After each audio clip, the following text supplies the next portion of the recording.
Here's the fine silver stamping that was in the mystery box. It's an impression from a die that was made and used in the early 1900s. So there's a lot of history behind the die.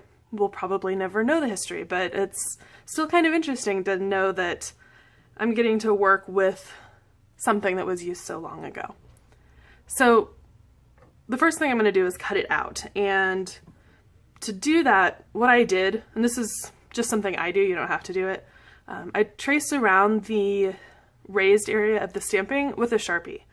That just gives me a little edge to cut around. So instead of cutting right up to the stamping, I have a little bit, maybe it's a millimeter, half mil,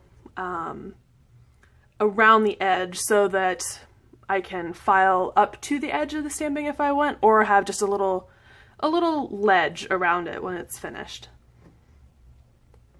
Okay, so this is my saw. This is Kevin Potter's saw frame also. It's fantastic. And I've already sawn a little bit and then decided to make a video. So I'll just head back into where I was and just kind of show you how I saw.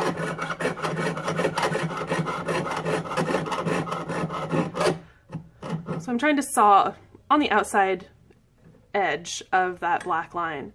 And to turn a corner, because the kerf left by the saw blade isn't wide enough to just be able to turn the saw blade, at a corner you saw straight up and down and slowly turn your saw frame, or you can turn the piece, and this clears out enough of the metal to allow the blade to turn. And I get to do it again here. Oops.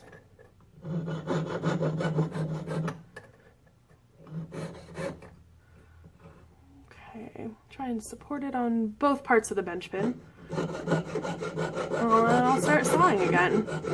I'm going slow. The saw only cuts on the downstroke, so it's not,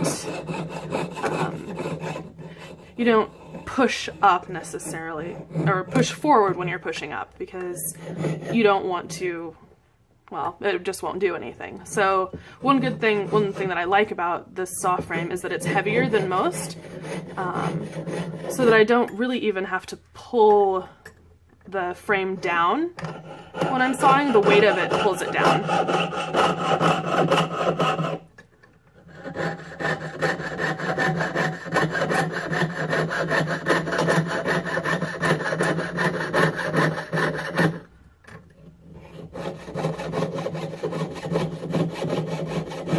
So yeah, it's a pretty slow process, but when you try to rush, that's usually when you break blades.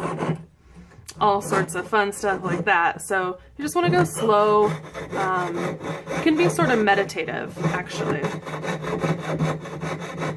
And there are a couple ways you can do this. Like, you can see how I'm turning my saw frame to saw around curves. That's not how I was taught. I was taught to turn the metal. But since I've been doing this for however many years, 12, 13 years, I've got pretty good control of the saw frame, so I just go ahead and turn it however I need to. Okay. So I did another turn. I'll do another quick little turn. You see, it's just slowly clearing out just a little bit of clearance so you can turn the saw frame.